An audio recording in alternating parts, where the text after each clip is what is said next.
Alors derrière moi, vous avez l'image de saison, celle qu'on a choisie avec notre photographe depuis 3 saisons, photographe liégeoise, mais qui aujourd'hui est installée à Bruxelles, grande photographe belge, Laetitia Bika. Elle nous a régalé de ce joli cœur. Et c'est avec Cécile Lupin, autrice, qui est d'ailleurs en compagnonnage avec nous, qui nous a donné ce petit titre « Quand le cœur nous en dit ». Et on va passer tout de suite à la programmation.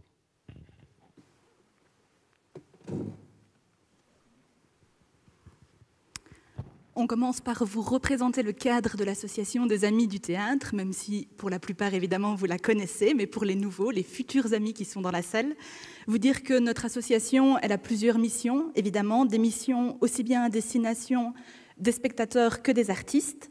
La première mission, c'est d'offrir des places au public empêché, au public éloigné, qui sont issus du secteur associatif, qui ne viennent généralement pas au théâtre et qu'on accompagne donc avec un accueil personnalisé et à qui on peut offrir des places grâce aux amis.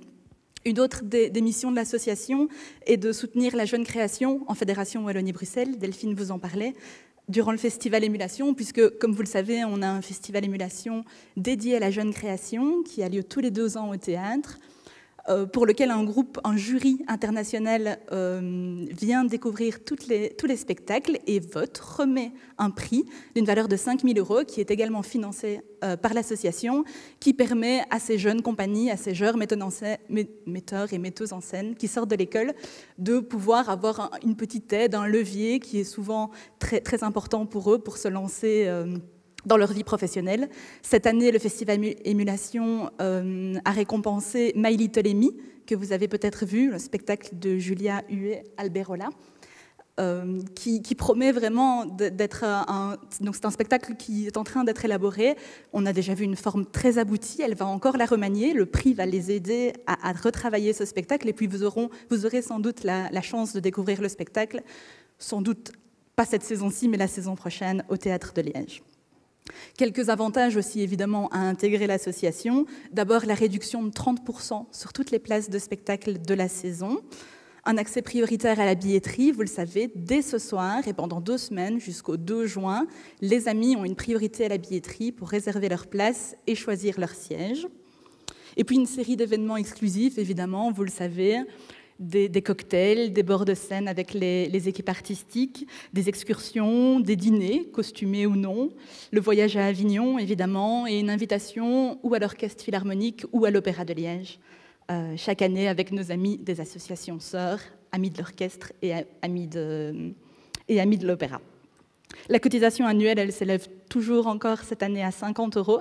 Et puis, vous avez reçu normalement le dépliant des amis qui vous propose le calendrier ici sur votre droite, qui est le calendrier des rendez-vous amis de la saison, donc des spectacles 1 par mois qu'on a choisi, qu'on vous suggère pour vous. Évidemment, vous pouvez en voir d'autres, vous pouvez tous les voir si vous le souhaitez, mais c'est des rendez-vous ponctués dans la saison qu'on vous propose pour nous retrouver tous ensemble, entre amis, et pouvoir échanger avec les équipes artistiques.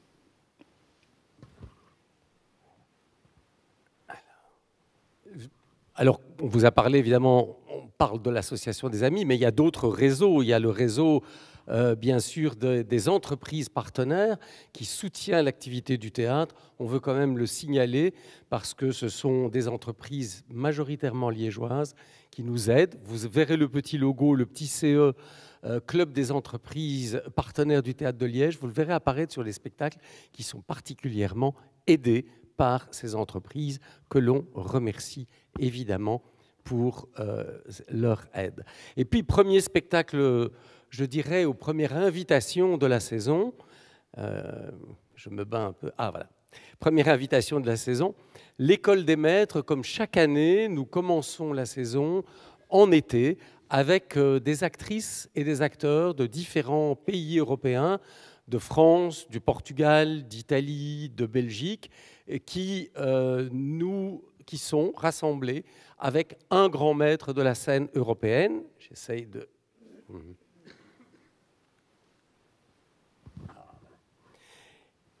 Et cette année, ce sera Amir Reza Kohestani, qui est un des grands maîtres de la scène internationale, dont vous verrez le nom dans plusieurs festivals, il était au Festival d'Avignon, etc., et qui va donc travailler pendant une dizaine de jours avec des acteurs et des actrices de moins de 34 ans, et vous pourrez assister gratuitement au résultat de ce travail. Et puis l'ouverture de saison. Alors l'ouverture de saison, il est en 2 temps, vous le verrez, on vous le présentera avec d'une part une exposition qui s'appelle Ardent Barbershop. Ardent Barbershop, c'est une exposition... Oui, je crois qu'on va faire comme ça va être beaucoup plus simple. Voilà.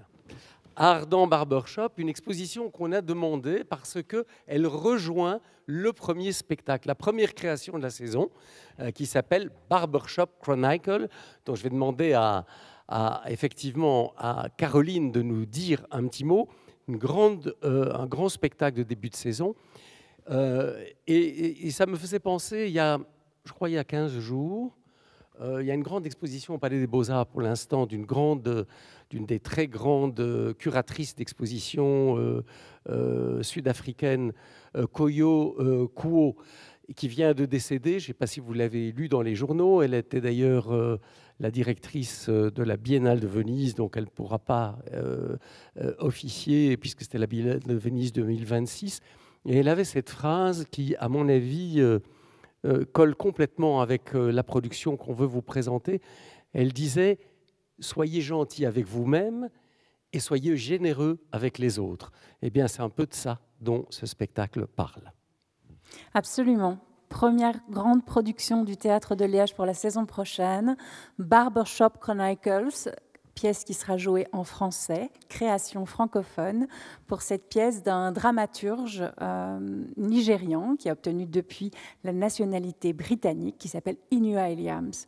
C'est une pièce qui sera mise en scène par Junior Tombeni et Michael Decoq, dont vous avez vu le spectacle Risa la saison dernière, et qui présente, donc ils vont mettre en scène cette grande fête, ce spectacle incroyable, avec 12 acteurs au plateau, ce qui est suffisamment rare et joyeux pour être souligné.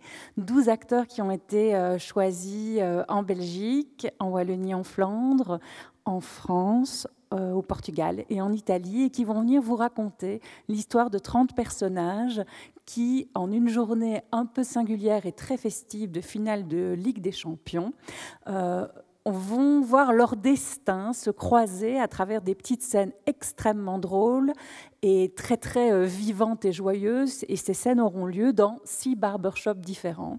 5 d'entre eux sont dans des villes africaines et le 6e est à Bruxelles. Et ces 30 personnages, en fait, se connaissent tous, ont des liaisons les uns avec les autres, de business, de famille, d'exil. Et puis, on voit tout ce terreau un petit peu fantastiquement drôle de toutes ces choses qui se disent chez ces barbiers, de tout ce qui s'échange entre ces hommes qui se racontent leur histoire de famille, mais aussi leurs histoires de territoire et d'héritage. Et vous verrez que ça reviendra à d'autres moments de la saison. C'est une grande fête et c'est prévu pour le 20 septembre. Voilà. Peut-être dire aussi un petit mot et remercier l'Université de Liège, puisque on collabore avec le Centre de traduction de l'Université qui a traduit la pièce. C'est un gros travail, qui a traduit la pièce en français. On a eu le plaisir de travailler ensemble et avec l'auteur, évidemment. Et puis dire aussi qu'il y aura beaucoup de musique dans ce spectacle. Et vous verrez que c'est une caractéristique de toute la saison, parce que vous allez retrouver la musique dans beaucoup de nos spectacles. Et ajouter que le Théâtre de Liège, vous l'avez peut-être vu dans la saison, a pris comme sous-titre Théâtre d'Europe. Pourquoi ? Parce que nous sommes impliqués au niveau européen avec beaucoup de collègues, et cette production-ci de Barbershop le montre encore plus, puisque nous allons jouer, nous sommes évidemment soutenus par des partenaires en Belgique. D'abord, le KVS, le Koninklijke Vlaamse Schouwburg à Bruxelles, mais aussi le Théâtre de Namur, mais aussi le Théâtre Jean Vilar à Louvain-la-Neuve, et puis à l'étranger, le Théâtre national portugais à Lisbonne, le Piccolo Teatro à Milan, le Centre Dramatico à Barcelone et le théâtre Lluré à Barcelone, le théâtre national de Strasbourg, vous avez vu Caroline Guéla, qui en est la directrice donc à Strasbourg, la MC 93 à Paris, la Comédie de Valence, la Maison de la Culture du Havre, la Comédie de Saint-Étienne. Donc vous voyez que c'est un très long périple qu'on va faire avec cette énorme production. Et on est évidemment très fiers parce que de Liège va rayonner une très grande production pendant 2 saisons dans tous ces lieux prestigieux en Europe. Et puis, sans transition, on passe avec ce moment de cirque. Alors, depuis l'année passée, on s'est associé avec Marchin, avec Latitude 50, vous savez, ce pôle cirque à Marchin qui est absolument formidable, qui nous a demandé de nous associer avec le Théâtre de Namur pour présenter chaque saison, en début octobre, un événement autour du cirque. Pour notre part, nous présenterons Johanne Humblet. Ce sera place Saint-Lambert pour 2 représentations gratuites pour 400 personnes chaque fois.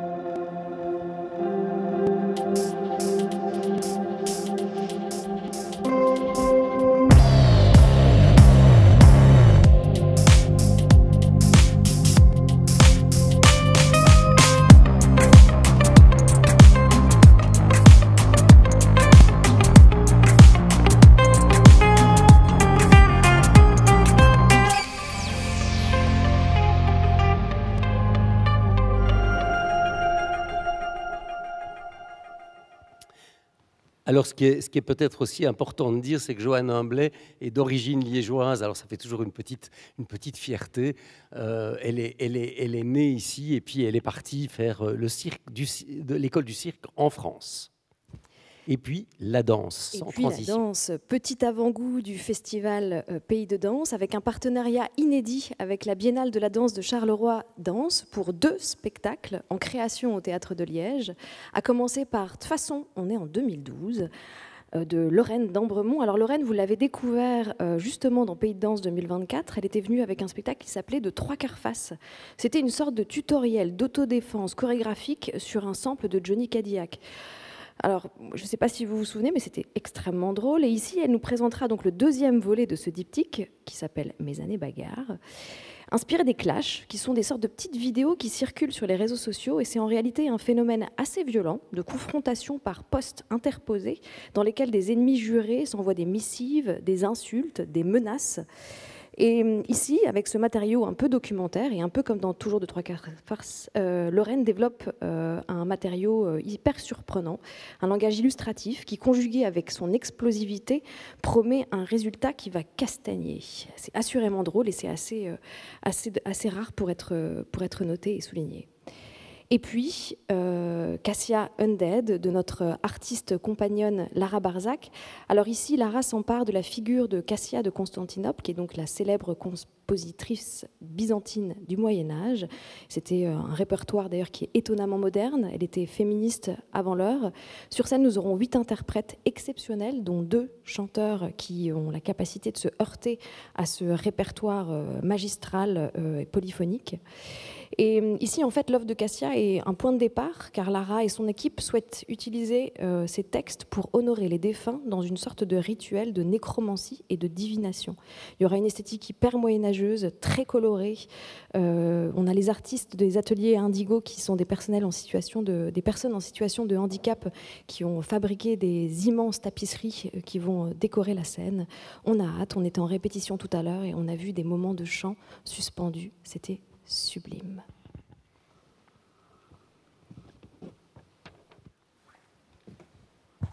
Hofstadt. Tout d'abord, Hofstadt, c'est une localité située dans le Brabant flamand, tout proche de Bruxelles, mais c'est aussi un parc une sorte de parc d'attractions avec un lac artificiel, une plage artificielle. Et le spectacle Hofstadt du metteur en scène Ilias Mitoui explore les thèmes du destin, de l'identité et de la quête de liberté à travers le regard des jeunes interprètes. 7 adolescents âgés de 14 à 20 ans se réunissent sur scène pour exprimer leur désir d'indépendance et de liberté.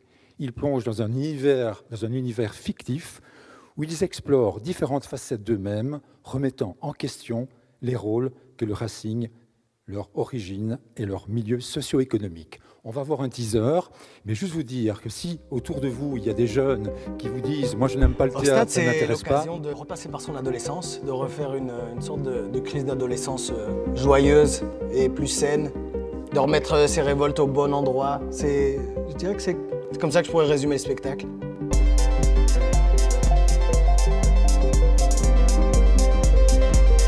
Sur scène, c'est 7 jeunes et un adulte, 7 jeunes qui se mettent comme défi de construire un bateau ensemble. Mais déjà, c'est aussi une quête de trouver son personnage. L'adolescence, c'est ça aussi, on essaye de trouver qui on est, qui on veut être. Je m'appelle Vigo. C'est mon premier spectacle professionnel. J'ai 14 ans, même si on dirait que j'en fais plus. Flex. Tu t'égares, hein? Ça, c'est Abby. Elle aime bien dire aux gens quand ils s'égarent. Moi, c'est Abigail. Moi, je suis plus âgé que je le parais. Moi, j'ai mon vrai âge, mais je préfère pas dire quel âge j'ai. Elle a 15 ans. Moi, c'est Paloma, yes. Et lui, là-bas, c'est Benoît. Le metteur en scène n'a pas encore écrit de réplique pour Benoît. Pas pour le début du spectacle, en tout cas. Ouais, salut. Moi, c'est Benoît. Je sais pas exactement ce que je fais ici. Je cherche mon personnage, en fait. On est un peu tous en quête de personnage. Bien que j'ai l'impression que je vais devoir jouer le type de 50 ans, blanc, cisgenre. Vous verrez, c'est un spectacle plein d'énergie, très vif. Et donc, comme je voulais vous le dire, si autour de vous, des jeunes hésitent à venir au théâtre ou bien n'ont pas forcément voilà, le désir de découvrir des spectacles, je vous invite à les inciter à venir voir ce spectacle. Je pense que c'est peut-être une belle porte d'entrée pour aborder le théâtre. Musique encore avec ce spectacle, Toi, moi, nous et le reste on s'en fout. Alors c'est Laurent Delvert qui est à la manette, à la mise en scène.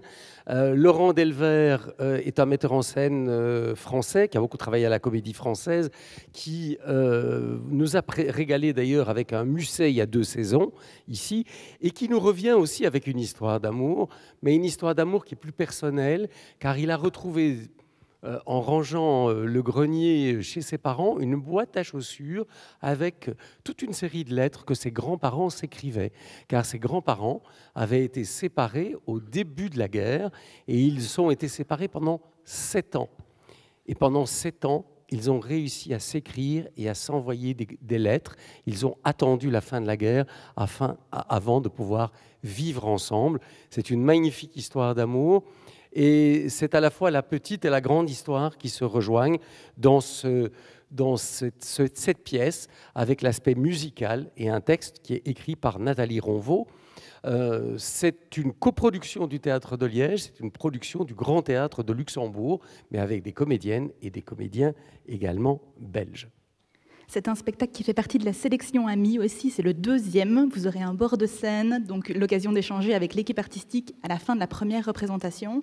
Le premier rendez-vous Amis, évidemment, je ne l'ai pas dit, mais c'était Barbershop, avec un cocktail.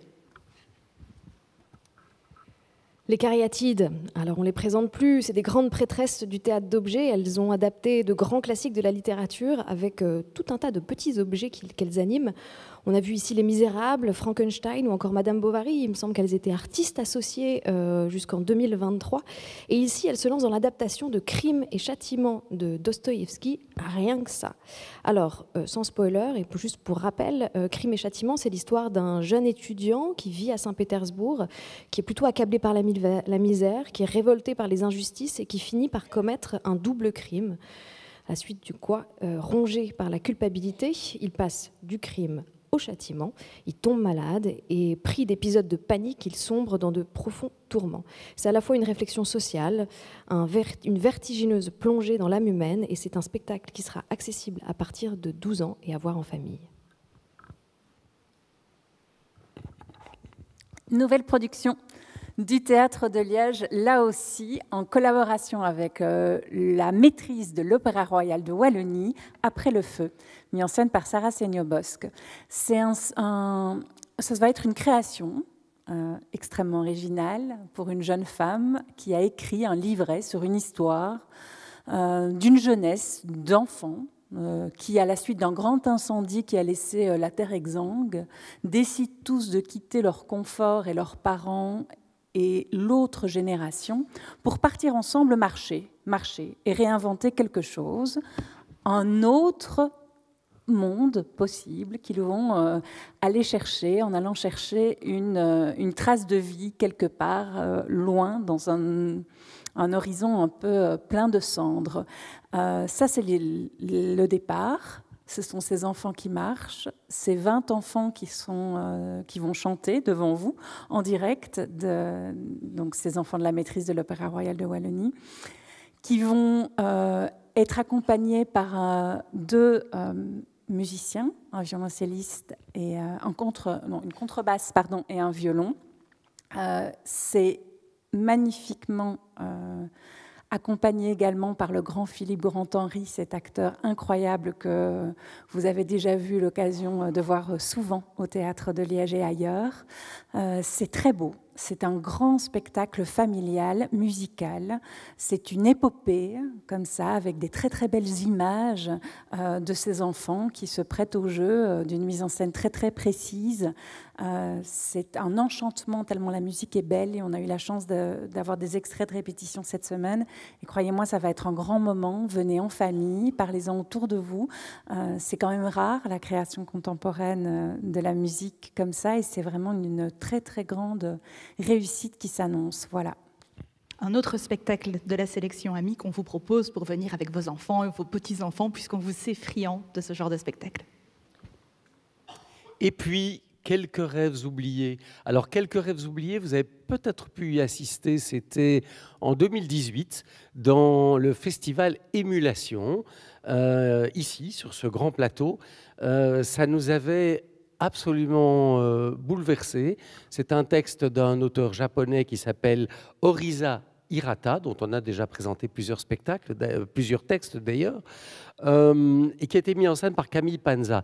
Alors c'est un texte, comme toujours chez les Japonais, ça se passe dans un train, 3 personnages sont là, ils font une grande traversée pour aller probablement, une grande comédienne, probablement pour aller jouer quelque part. Elle a sa suivante, il y a un homme qui est là, est-ce que c'était son amant, son ancien amant? C'est toujours un peu trouble, extrêmement poétique.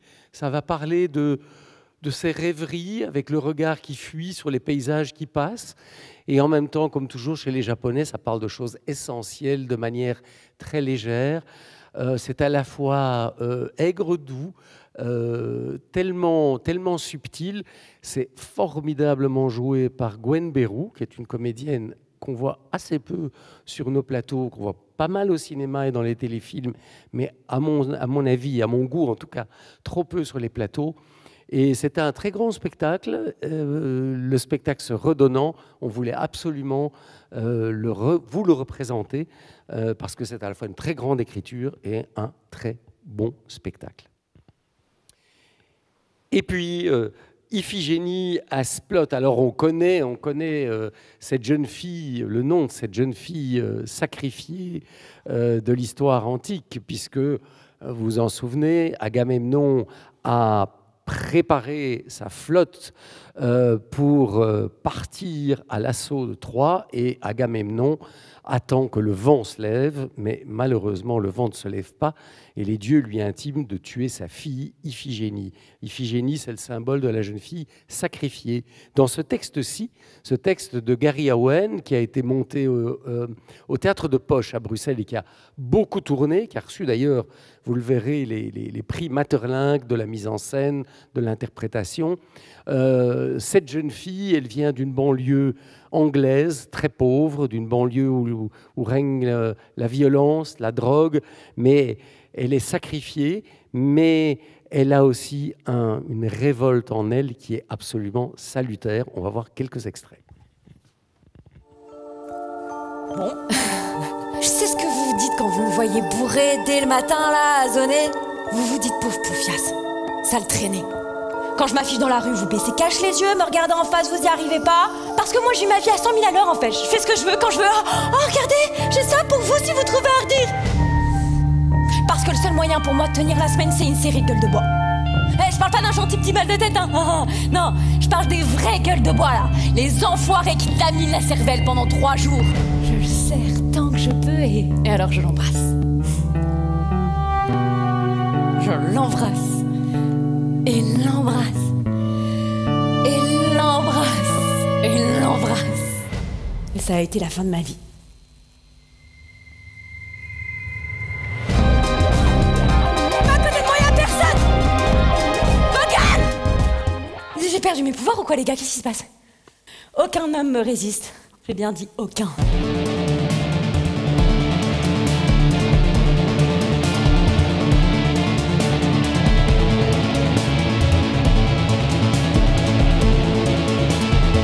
Ouais, je sais, ça pique, hein. Mais vous là, chacun d'entre vous, vous me devez quelque chose. Et ce soir, mesdames et messieurs, je suis venue pour ramasser.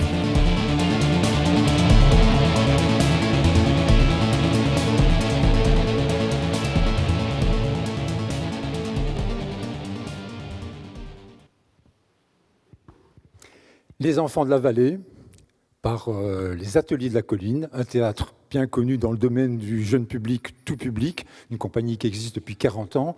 Et ici, texte est une mise en scène de Mathias Simons et un texte suivi, supervisé par Caroline Lamarche.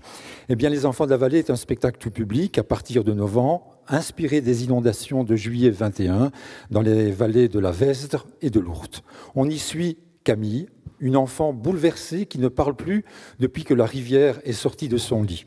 Avec le fantôme de son chien qui a disparu dans les inondations, elle interroge la rivière pour comprendre ce qui s'est passé. Le spectacle donne la parole aux enfants, souvent oubliés dans ces grandes catastrophes. Alors il existe deux versions. Une version avec... donc ce spectacle s'inspire de témoignages d'enfants qui non seulement ont participé à l'écriture, mais aussi s'implique dans le spectacle. Donc il y a une version avec les enfants en soirée et une version avec des acteurs, uniquement avec des acteurs professionnels pour les représentations scolaires. Alors c'est entre contes et témoignages et enquêtes, les enfants de la vallée interrogent les causes profondes de la catastrophe, notre rapport à la nature, les aménagements humains. C'est une œuvre sensible et poétique qui, au-delà du drame, ouvre une réflexion sur notre époque et sur les chemins possibles vers un avenir plus conscient. Et puis dans les grandes scènes européennes, nous allons vous présenter, grâce à notre projet Prospero, la grande performeuse espagnole, Angélica Lidl, alors très provocatrice. Si vous voulez être provoqué et voir quelque chose que vous n'aurez probablement jamais vu, il faut venir voir ce Daemon, El Funeral de Bergman, les funérailles de Ingmar Bergman. Donc, c'était l'ouverture du Festival d'Avignon 2024. C'était également un spectacle qui a été présenté un peu partout dans le monde, et notamment au Théâtre de l'Odéon à Paris. Il nous vient ici, et vous savez peut-être que Bergman, qui était un immense cinéaste, était aussi un immense homme de théâtre. C'était aussi une personnalité extrêmement misanthrope. C'est quelqu'un qui a laissé à sa mort un descriptif très détaillé des funérailles, des musiques que l'on jouait, des personnes, de la liturgie, de chaque élément comme un spectacle. Et c'est à partir de cette note de funérailles que Angélica Lidl va interpréter ce long cérémonial, car c'est toujours des cérémoniaux qu'elle interprète. Alors celui-ci, c'est un cérémonial à une époque où malheureusement les valeurs marchandes prennent le pas sur l'art, mais elle nous parle de spiritualité, elle nous parle d'art, elle nous parle de résistance, elle nous parle de révolte, et on va voir quelques images. Acerca de los críticos, cuadernos de trabajo, Ingmar Bergman. ¡Venga, vámonos! ¡Vamos!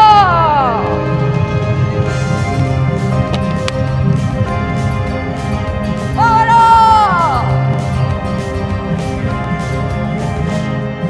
He venido para hablar y abrir mi voz de par en par.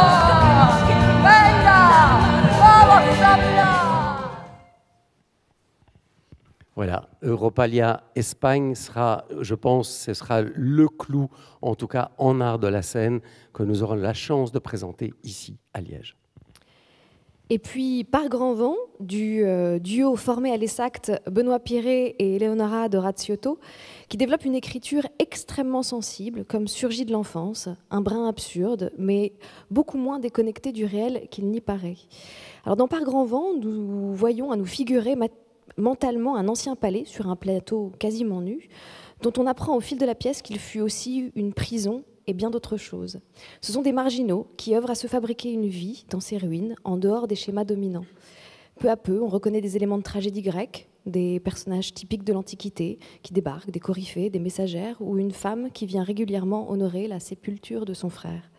Par grand vent, c'est un manifeste de résistance à l'ordre établi, d'une très grande puissance poétique, qui nous rappelle avec une immense douceur que d'autres voies existent, et c'est bouleversant. Simone, tu peux venir voir.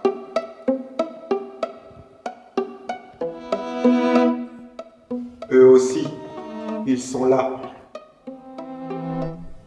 C'est parfait.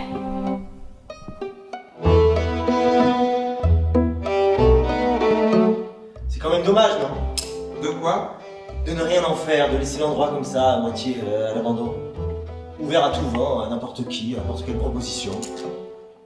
En tout cas, l'histoire est pleine de rois et de reines, sans couronne d'or et de robes de velours. Et pleine de palais sans statues et de colonnes un peu droites là. Mais alors cette fresque existe toujours? Ah oui.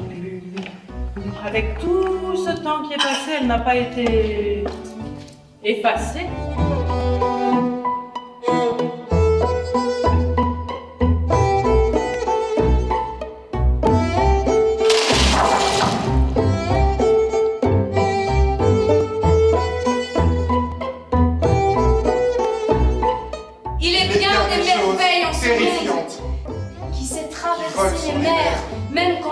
Les orages et les vents du sud, qui domptent la terre avec ses charrues, et qui l'écorche avec ses charrues, qui capturent les oiseaux, les pauvres oiseaux. Stan, oui, on n'a pas la même version. J'ai entendu, oui.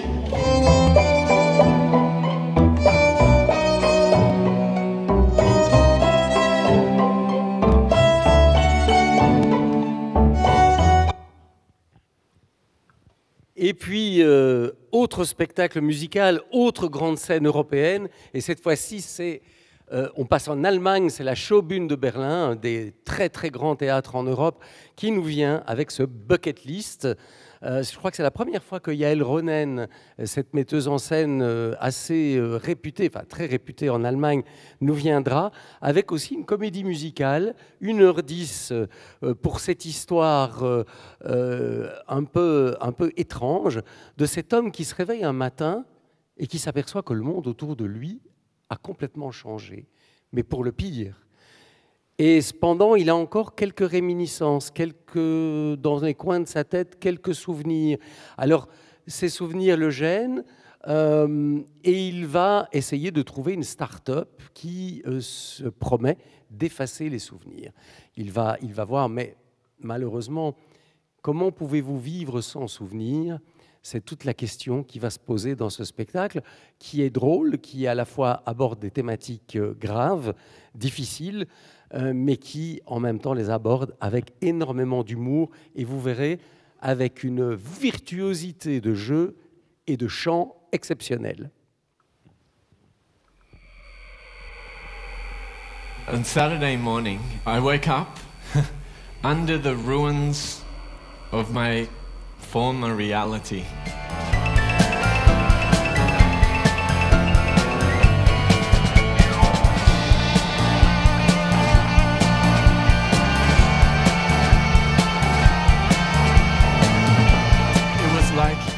I'd been dropped into somebody else's dream. Turn to the left, turn to the right. Zeitgeist is coming, Zeitgeist is here. Zeitgeist will find you and will melt you in the ass. Oh yes. In the very near future, the act of remembering will become a choice. Zeitgeist ist das erste und einzige Produkt auf dem Markt, das direkt auf die Wurzel des Traumas abzielt. Wonderful. Robert, listen up. Some of the side effects might be a little bit confusing in the beginning. You might for a short moment not know whether you're a woman or a man, whether you're a single person or a group of 10.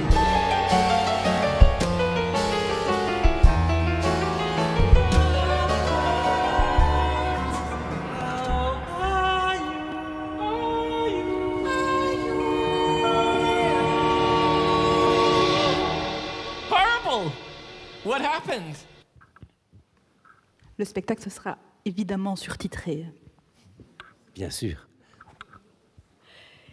Et un événement inédit au Théâtre de Liège, un championnat de slam qui va regrouper les plus grands slameurs de Belgique francophones et néerlandophones à Liège. Donc, comme je le disais pour la première fois, vous aurez sur scène, je pense, une bonne trentaine de poètes qui viendront déclamer leur poésie qu'ils ont eux-mêmes écrite, et à la suite de quoi un gagnant aura la chance de pouvoir venir présenter sa performance dans Pays de Danse, dans Corps de Texte, courant avril.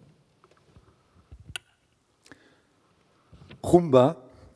Rumba, tout d'abord, c'est une rencontre exceptionnelle entre un auteur italien contemporain, Ascanio Celestini, et l'acteur belge David Murgia. C'est la troisième expérience, c'est la troisième fois qu'il s'approprie l'œuvre de Celestini. Et ici, c'est du théâtre de récit, à la manière de Dario Fo. Et Rumba raconte une veillée de Noël sur un parking de supermarché où des exclus de la société se retrouvent. À travers cette situation, Celestine imagine ce que ferait saint François d'Assise aujourd'hui. Un marginal parmi les pauvres.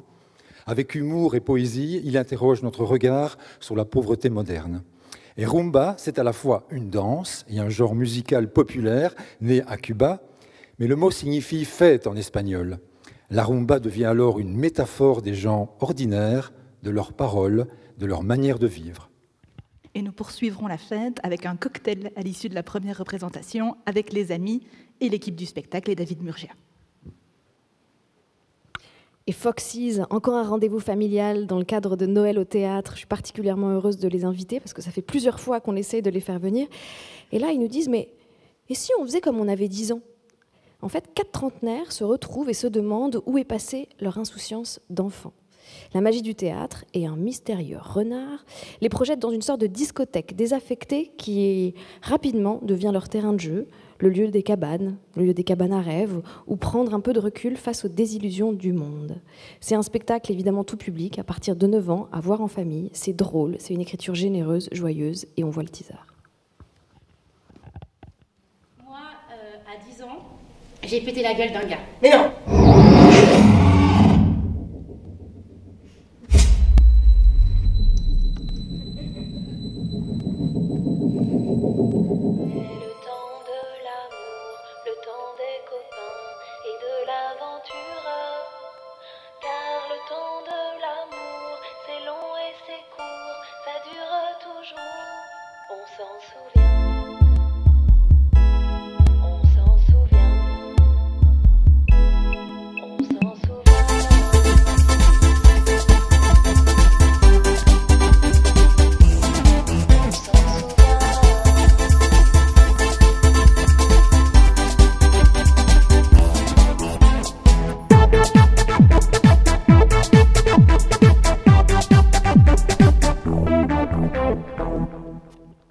Et puis, pour les fêtes de fin d'année, nous aurons la chance de présenter l'Hôtel du Libre-Échange. Alors, l'Hôtel du Libre-Échange, Feydeau, c'est évidemment un auteur qui est devenu aujourd'hui un classique. Hein, c'est l'auteur du vaudeville par excellence. 2 couples, vous entendrez Stanislas Nordet en parler dans quelques minutes, 2 couples qui ne sont pas exactement dans des comportements identiques en journée et en soirée et en nuit, et beaucoup de portes qui claquent, beaucoup de quiproquos et beaucoup d'amusement évidemment, une distribution très impressionnante. C'est un spectacle que nous avons coproduit avec nos partenaires français, avec des actrices belges. Nous avons fabriqué les décors, nous avons fait les costumes et vous allez voir, en tout cas, avoir quelques éléments de plus avec le metteur en scène, Stanislas Nordet, et quelques extraits.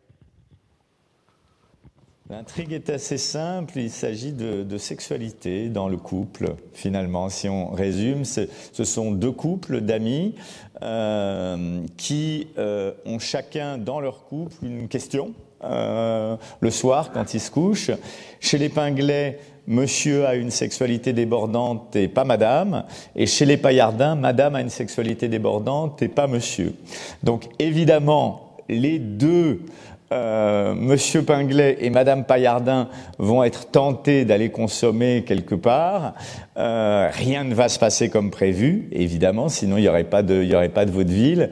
Et tout est organisé autour de ça, avec un certain nombre de personnages qui enrichissent, on va dire, l'intrigue par leur loufoquerie ou par la façon dont tout d'un coup ils sont dans le cadre et à côté du cadre en même temps.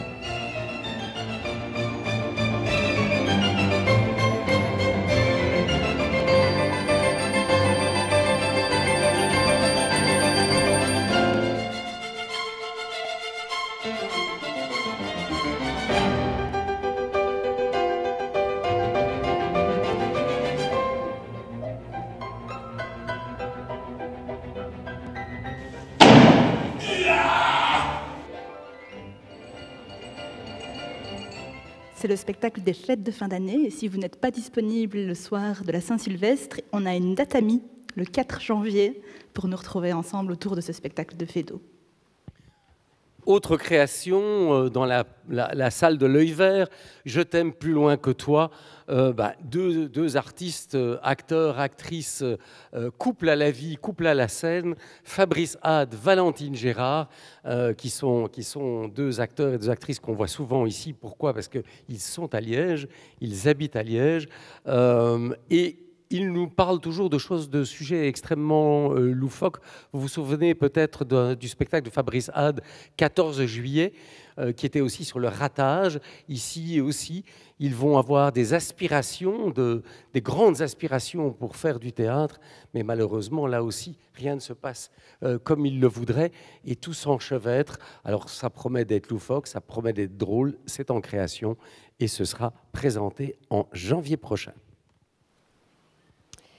Et grand rendez-vous, la Biennale revient, la Biennale de la danse, Pays de danse, qui se tiendra du 24 janvier au 14 février, notez-le bien dans votre agenda, dont on va pouvoir vous donner un petit avant-goût.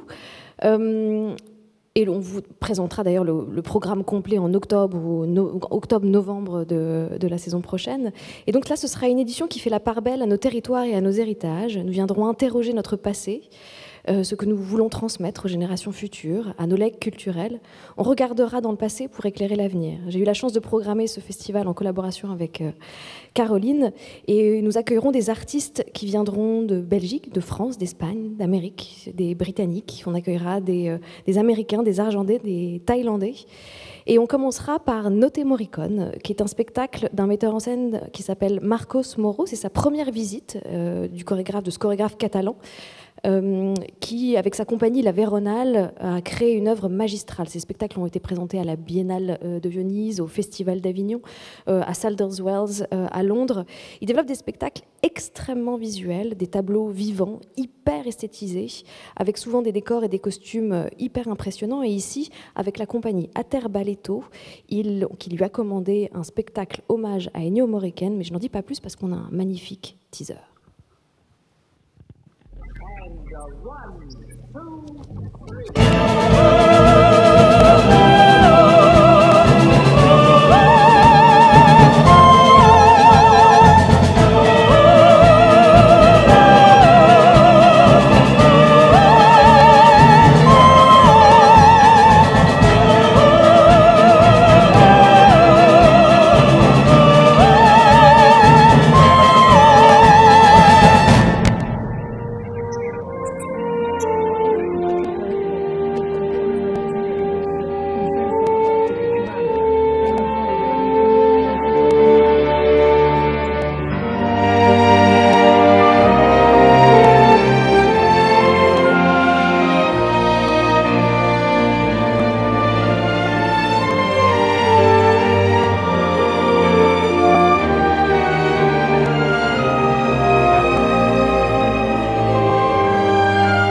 on en a des frissons.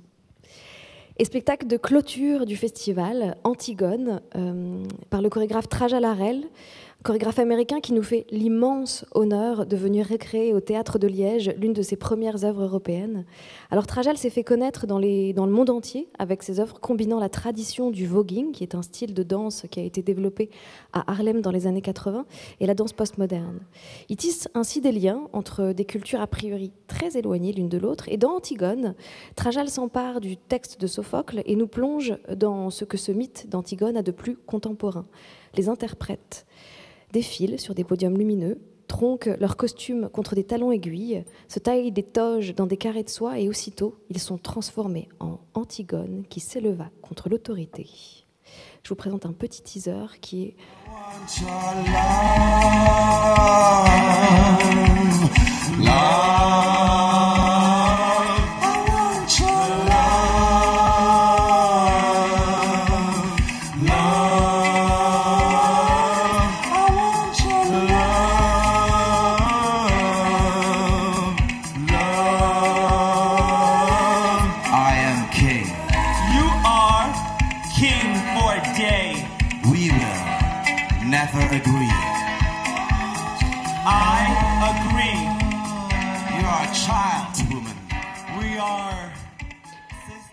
Voilà, alors je précise juste que ce teaser date de la première création qui date d'il y a à peu près 10 ans. Et ils viendront donc recréer ici pendant une bonne semaine. Donc on aura la Trajal ici présent. C'est une forme exigeante qui est d'une beauté hallucinante et des arrangements musicaux qui retracent l'histoire de la musique jazz, soul, pop américaine. Ce sera un moment suspendu. On a hâte. Et après le festival, après le festival de danse, nous reviendrons au théâtre avec ce spectacle aussi qui nous vient dans la grande scène d'Europe. C'est Casa Portuguesa, spectacle qui nous vient du Théâtre National de Lisbonne par le directeur du théâtre, Pedro Penim, à la fois auteur et metteur en scène. Il nous raconte, alors j'étais très frappé par ce spectacle parce qu'il a cette capacité à nous raconter l'histoire du Portugal, dont on connaît évidemment la révolution des œillets, mais dont on sait le passé colonial très important qui a existé. On sait aussi la dictature de Salazar, donc une histoire très sombre et très tourmentée. Et ici, cette histoire est résumée en fait dans une intrigue familiale. Un monsieur d'une 70aine d'années qui a été militaire, qui a été enrôlé de force en Angola, qui a donc fait la guerre d'Angola. Sa fille, qui a une 40aine d'années, qui est vraisemblablement divorcée, et le fils de sa fille, son petit-fils, qui a 19 ans et qui est métis. Et donc on voit déjà les trois personnages déjà incarnent ces différentes générations et ces conflits de génération, car le petit-fils, évidemment, n'a de cesse de demander à son grand-père « Mais qu'as-tu fait en Angola? Qu'as-tu fait pendant la guerre d'Angola ?» Et le grand-père ne veut pas en parler. Alors ça commence par ce fado, Casa Portuguesa, célèbre fado, un des plus célèbres fados du Portugal, qui raconte... dont la parole raconte une maison si belle, fleurie, une maison où la table est toujours dressée, où il y a toujours à manger, où on peut arriver à n'importe quelle heure et on est bien reçu. Et ce fado a été écrit par un très grand compositeur dans les années, justement en 68, en Angola. Et quand on décode en fait la chanson, on se rend compte qu'il y a tout un sous-texte qui parle justement à la fois de ce qui se passe en Angola à ce moment-là, et que tout ce climat, toute cette beauté qui est dite dans les textes, en fait, il y a un sous-texte qui est beaucoup plus dur que ça. Ce texte et cette chanson est chantée, vous allez le voir dans l'extrait maintenant, ce fado, mais il est aussi décodé. Alors c'est un couple de fadistes lisboètes qui sont transgenres, donc ça fait déjà un télescopage entre la tradition portugaise et l'image que vous avez, et vous verrez, c'est un spectacle absolument formidable. Promessa de beijo. Feliz dia do pai. Dois braços à minha espera. É uma uma casa portuguesa, com certeza. É com certeza uma casa portuguesa. Nous reprenons Goût de sexe. Vous avez vu Goût de sexe, mais on n'a jamais vraiment 2 fois vu la même représentation, croyez-moi, puisque aux côtés de Émilie Maquest, José Fassini et Nicolas Payette, pardon, excusez-moi, il y aura, pendant les 3 soirs des représentations ici dans la Grande Main, 3 couples d'acteurs qui ne se connaissent pas, qui n'ont pas lu la pièce, qui ne savent pas ce qu'ils vont jouer, qui ne savent pas avec qui ils vont jouer, qui arrivent quelques heures avant la représentation, à qui on met une oreillette, et dans cette oreillette, on va leur souffler toutes leurs répliques et tous leurs déplacements. Voilà, c'est Goût de sexe. C'était un énorme succès de la saison dernière, et avant de partir en tournée, on a le bonheur de venir le rejouer ici.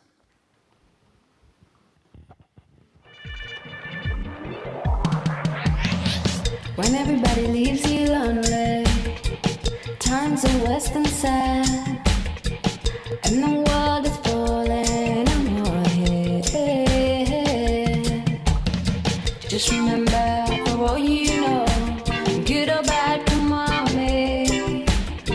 You're gonna live tomorrow if you don't die today. Et puis une création qui est très attendue à la rentrée prochaine en France, c'est un spectacle d'un metteur en scène qui n'est pas beaucoup venu en Belgique, ou quasiment pas, je crois, une ou 2 fois du côté flamand, mais pas du côté francophone, Yuval Roseman, qui nous vient avec ce spectacle qui s'intitule « Au nom du ciel ». Alors, le sujet du spectacle, Yuval est israélien, réfugié en France depuis maintenant longtemps. Ça vient en 2020, un jeune garçon autiste est abattu par un soldat israélien. C'est une histoire traumatisante, comme hélas ces territoires en connaissent depuis maintenant des dizaines d'années. Et la manière particulière dont Yuval traite de ces questions-là, des questions de la Palestine et d'Israël, il les traite toujours avec un certain humour. Ici, il va le traiter, comme vous voyez, avec les oiseaux. Car en se renseignant sur les oiseaux qu'il y a, les races d'oiseaux qu'il y a en Palestine, il s'est rendu compte qu'il y avait des oiseaux antagonistes, qu'il y avait aussi des oiseaux qui se battaient pour leur territoire. Et donc, ce sont les acteurs suspendus dans les airs qui vont interroger, partir à l'enquête pour enquêter sur cette horrible histoire qui s'est passée sur Terre, à Jérusalem. C'est évidemment pas dénué aussi d'humour, même sur un sujet grave. Il y a moyen aussi de pouvoir jouer avec l'humour. C'est aussi un spectacle labellisé AMI qu'on avait envie de vous proposer, pour lequel on organise un bord de scène à l'issue de la représentation, parce que je crois que c'est un sujet qui nous donnera envie d'échanger ensemble et avec l'équipe artistique du spectacle. Le tremblement du monde. Alors, l'immense comédien Étienne Minungou va s'emparer de la pensée et de l'œuvre de cet auteur incroyable qui a plusieurs fois raté le prix Nobel mais qui le mérite amplement, qui est Édouard Glissant.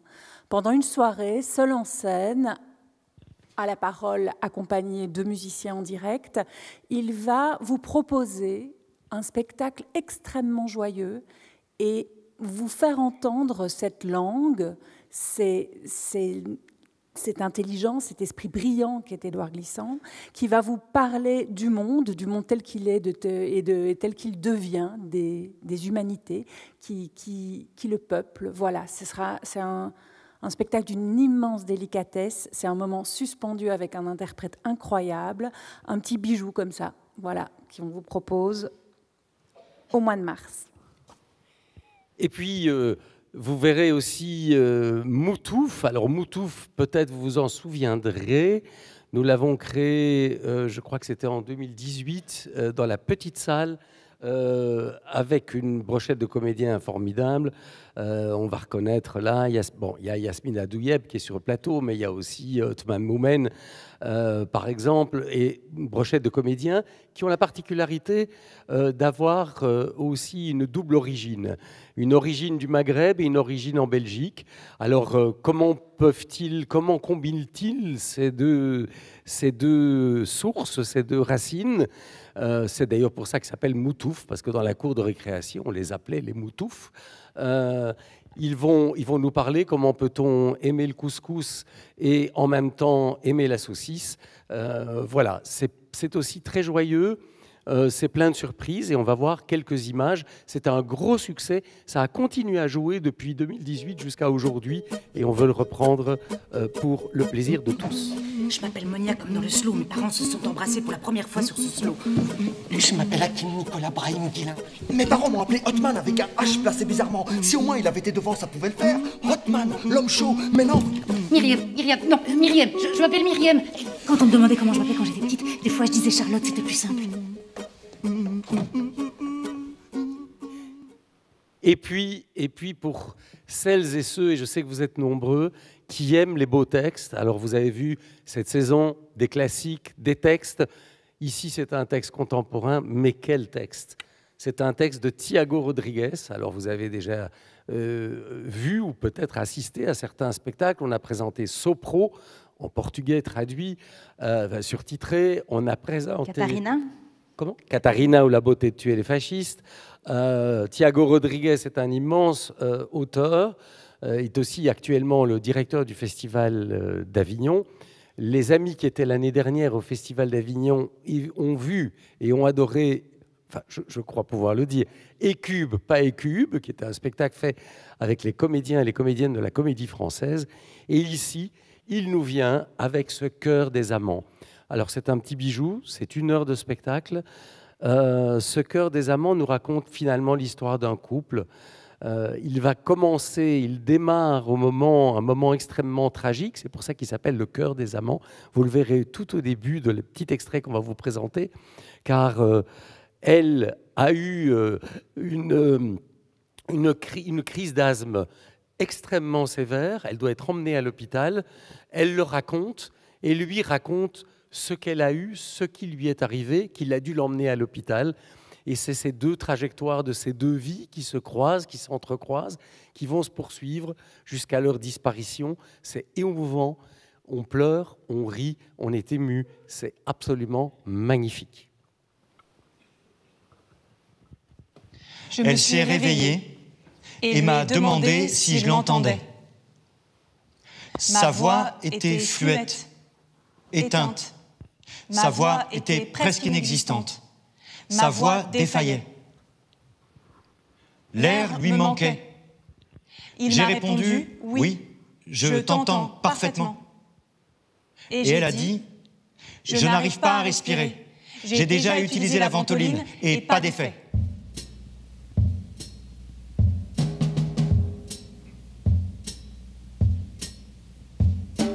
Peur. Elle a compris que j'avais peur. C'était différent des fois précédentes, sa voix défaillait. On doit aller à l'hôpital, tout de suite. On n'en a pas du tout parlé, mais nous y avons pensé. Et nous savions que l'autre pensait la même chose, exactement les mêmes pensées. Elle est tout pour moi, nous avons été faits l'un pour l'autre, peu importe le reste. On n'aurait pas dû perdre autant de temps à faire des choses sans importance. Exactement les mêmes pensées, mais on va encore avoir du temps. Brusque coup de frein à l'entrée de l'hôpital et elle a arrêté de respirer. La salle d'attente. La salle où on attend. La salle où la seule chose qui reste est l'espoir. La salle où se retrouvent ceux à qui on a dit « Tu ne peux plus rien faire ». Les médecins savent ce qu'ils font. Attends, on verra. Quand on meurt, attends. On voit notre vie entière qui défile sous nos yeux, comme si c'était un fil en accéléré.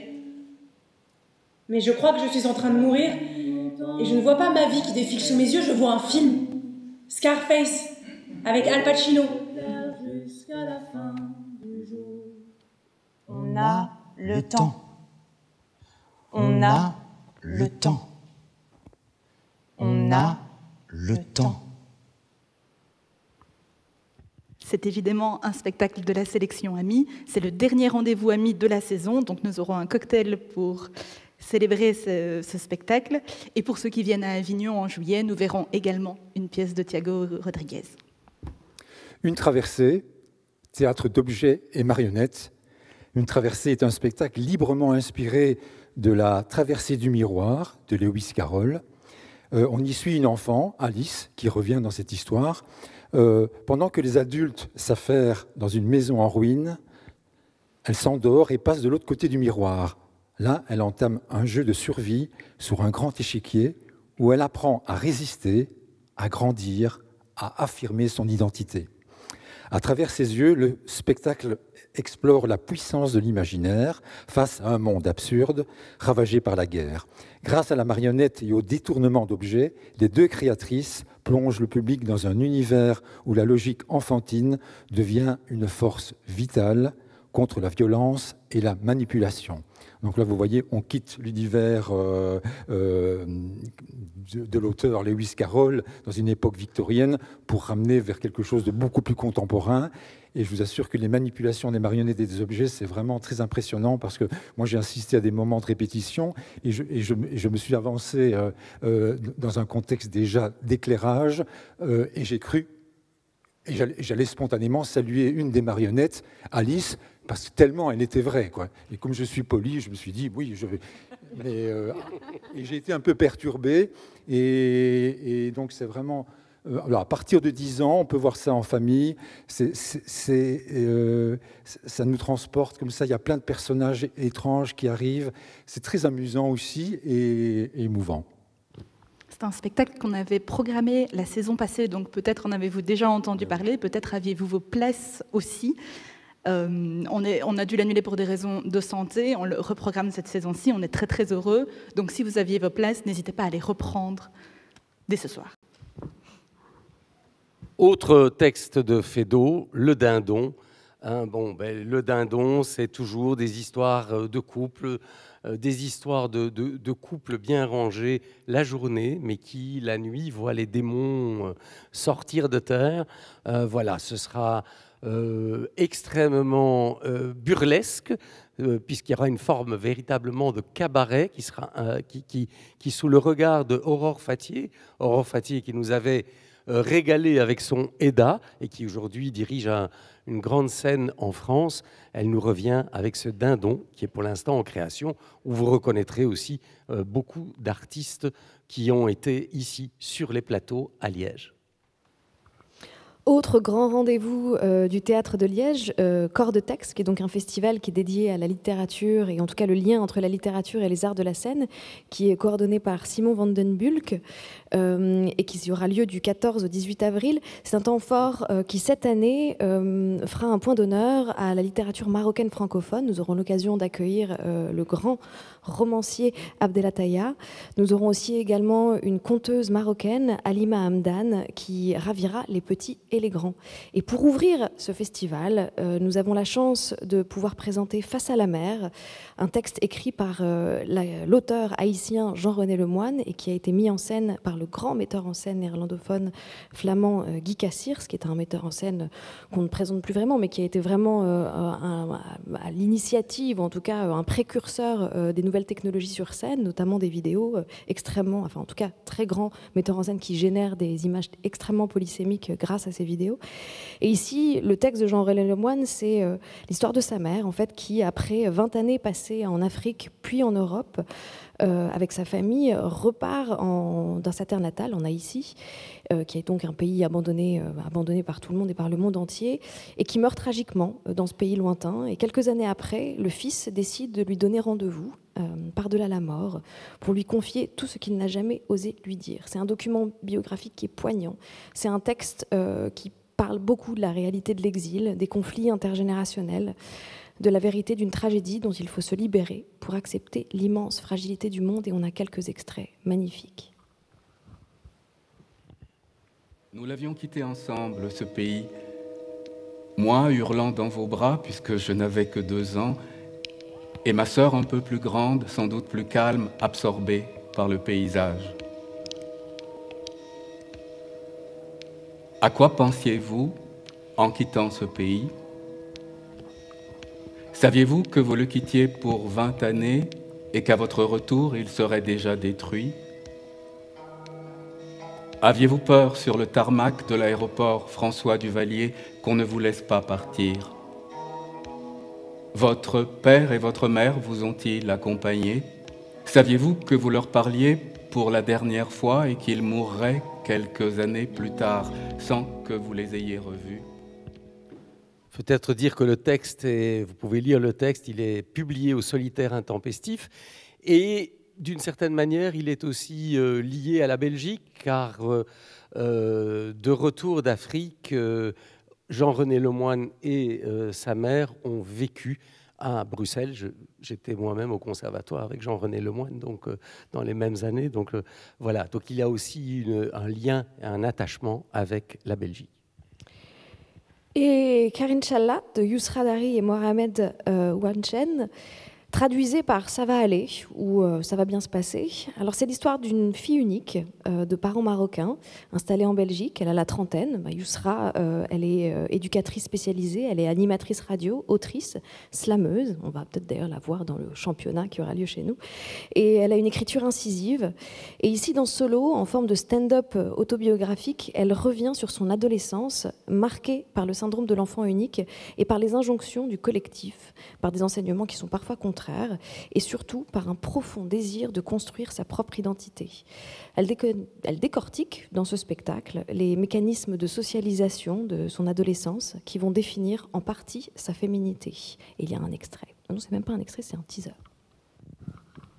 Un petit coup de fil. Ça va, ça marche bien. Ça va, Isra, on est aussi venu me chercher. Ah, il est là. Donc, je vais y aller. On en reparle, Inch'Allah. On se reverra. T'as mon numéro? J'ai ton numéro. À très bientôt. Prends soin de toi. C'était un plaisir de te voir. C'était magnifique. À bientôt. Toi aussi. Slama. Slama.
Et l'un des derniers spectacles de la saison, puis œuvre 1, 2 et 3 de Françoise Bloch.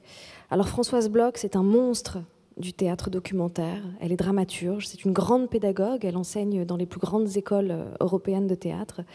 Ces derniers spectacles nous avaient habitués à l'exploration vigoureuse des mécanismes et des dégâts du néolibéralisme, et comme une sorte d'obsession un peu politique. Et ici, en fait, elle opère un virage à 180 degrés, une sorte d'inversion totale de sa démarche documentaire habituelle, car au lieu de partir du collectif, elle s'appuie sur un fait personnel à propos duquel elle va enquêter devant nous au fil d'un spectacle en 3 parties.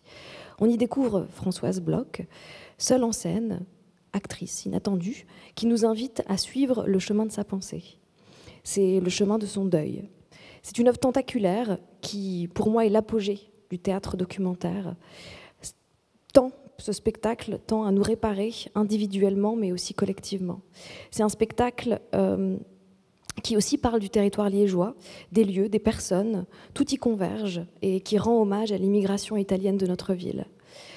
Voilà, il y a très peu de place, il y a 5 représentations de ce spectacle, c'est magnifique. C'est ce que j'allais dire, il y a très peu de place, C'est une petite jauge, c'est dans une grande intimité. Je l'ai vu hier soir à Namur, en tout cas les 2 premières parties. Donc vraiment, ne le manquez pas. Inscrivez-vous parce que c'est d'une grande délicatesse. Je crois que ça ouvre aussi l'imaginaire de chacune et chacun d'entre nous. Et puis, on va parler un petit peu d'exposition, très rapidement. On va passer en revue. Alors, cette année, si vous savez qu'on a l'habitude de commander une œuvre, c'était l'œuvre de Patrick Corillon, qui est ici encore toute la saison, jusqu'à la fin de la saison. La saison prochaine, on n'a pas commandé d'œuvre. On a demandé à notre ami et grand soutien du Théâtre de Liège, à Stéphane Yoda, qui a une formidable collection d'art contemporain, si l'on pouvait travailler avec sa collection, et on va présenter 4 œuvres différentes, mais je vais laisser Jean en dire un petit mot. Donc en fait, on s'installe dans le hall, hein, et le premier artiste que nous avons choisi dans cette collection, c'est un artiste sud-africain, mais qui vit à Bruxelles depuis longtemps. Il s'appelle Kendel Geers. Kendel Geers, et en fait, il est né en 68, et un parcours chaotique, très tôt militant contre l'apartheid. Il a refusé de faire son service militaire, il était emprisonné de nombreuses années, il a réussi à s'enfuir, il a travaillé longtemps aux États-Unis, puis il est arrivé en Belgique. Donc on va présenter son œuvre. Ce sont des œuvres en général de grands formats qui s'exposent difficilement, et nous, dans nos halls, on va pouvoir mettre ça en valeur. Donc cette collection, cette première œuvre, et on aura une deuxième œuvre au moment des fêtes d'un artiste français qui s'appelle Frank Scurti. Et puis pour les 2 autres artistes, on a encore le temps pour bien réfléchir, bien choisir en fonction de la saison. Mais nos expositions, c'est aussi les pieds légers. Et les pieds légers, voilà, c'est une salle qui n'est pas facile à apprivoiser. Et donc, on travaille toujours avec des partenaires qui ont une expertise sur le sujet. Et on collabore, par exemple ici, collection Côté Cours, Côté Jardin, c'est une collaboration avec le service culture de la province de Liège. Vous le savez sans doute, mais ils ont une collection importante d'œuvres d'art. Et donc, on a décidé de les mettre en valeur, de les exposer ici, mais toujours en relation avec un artiste de la saison. Et ici, on retrouve les Cariatides, qu'on a présenté au début avec le spectacle... j'ai oublié le titre du spectacle. Crime et Châtiment. Crime et Châtiment, merci. Et donc, ça va être une sorte de rencontre entre tout l'univers des Cariatides, avec des objets, des marionnettes, du mobilier, tout ça en relation avec des œuvres choisies de la collection. Et j'en profite pour remercier une amie du Théâtre de Liège, qui est notre partenaire, avec qui je travaille pour monter cette expo. C'est Caroline Coste, qui est ici présente dans la salle. Voilà, merci Caroline. Merci. Où es-tu? On se joint. Merci Caroline. Voilà. Alors, une nouvelle collaboration très rapidement avec la collection Space. Et c'est une collection qui est un lieu très actif dans le milieu art contemporain liégeois. Et c'est Alain Declercq qui pilote cette association. Et ici, il est question aussi de mettre en valeur la collection de la Space, mais à travers le regard d'une artiste liégeoise, Delphine Rama. Alors, elle est formée en architecture, en histoire de l'art, et son travail interroge les tensions entre rationalité et émotion, entre structure et désordre, à travers des formes épurées, des couleurs franches et des compositions rigoureuses. Elle explore des états de conscience, des dissonances comportementales, ou encore notre rapport au corps et à l'espace. Rien que ça. Voilà. Ça, c'est pour... Dernière exposition, une belle collaboration aussi, qu'on avait commencé avec l'exposition Promouvoir avec l'Université de Liège. Et ici, c'est avec l'association Réjouissance. Et en fait, ici, on va assister à une sorte d'enquête anthropologique. Et c'est Nolwenn Voulier, qui est une anthropologue franco-belge. Elle est actuellement doctorante à l'Université de Liège et son travail se situe à la croisée de l'anthropologie sociale et de l'écologie politique. Alors, elle mène des recherches de terrain dans le sud-ouest du Népal, autour du parc national, où elle s'intéresse aux relations entre humains et animaux sauvages, notamment des éléphants et aussi des tigres. Elle étudie la manière dont les populations locales vivent les rencontres soudaines avec ces animaux, souvent violentes, et comment elles redéfinissent les frontières entre nature et société. Et voilà, c'est une chercheuse qui est très active aussi dans les médias. Il y a beaucoup de podcasts disponibles. Donc ça va être un mélange de photos, de documents sonores. Voilà, c'est à découvrir. C'est une création aussi. Et puis, on vous emmènera, comme d'habitude, par-delà les frontières linguistiques ou les frontières avec la Hollande, puisqu'on vous emmène à Maastricht, à Hasselt. On fait une petite incursion à Heerlen également. Je ne vais pas détailler tous les spectacles parce qu'ils sont dans votre programme, mais quand même, peut-être regardez bien, car vous allez retrouver quelques noms que vous connaissez ou quelques noms que vous avez lus. Je prends par exemple Manuel Linan, qui, avec ce spectacle Muerta de Amor, c'est lui qui avait fait le formidable Bravo, le flamenco, il y a quelques années, qui avait été vraiment un des grands moments ici dans cette salle. Nous avons également Sacha Valls, qui est présenté également à Heerlen. Nous avons Jan Martens, qu'on a présenté encore récemment avec Voice Noise. On a présenté son solo ici. Et l'année passée, la saison d'avant, on avait présenté Any Attempt.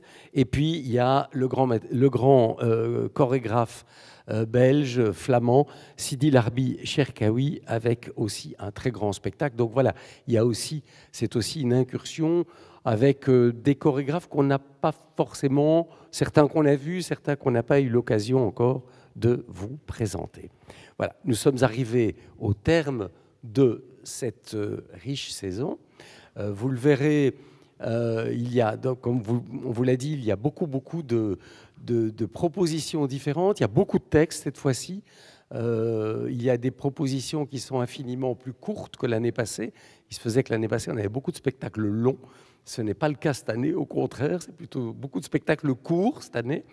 Et je pense que nous sommes ici pour répondre à vos questions.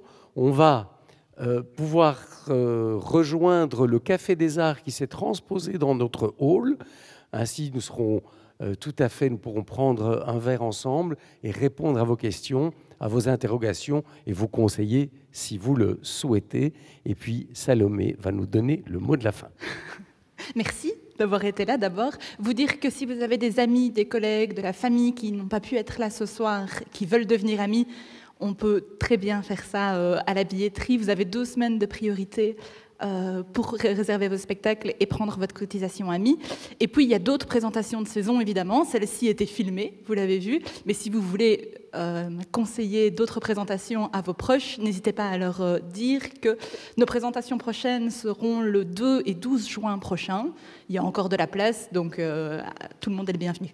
Voilà. Merci beaucoup d'être venu et à tout de suite pour discuter des spectacles.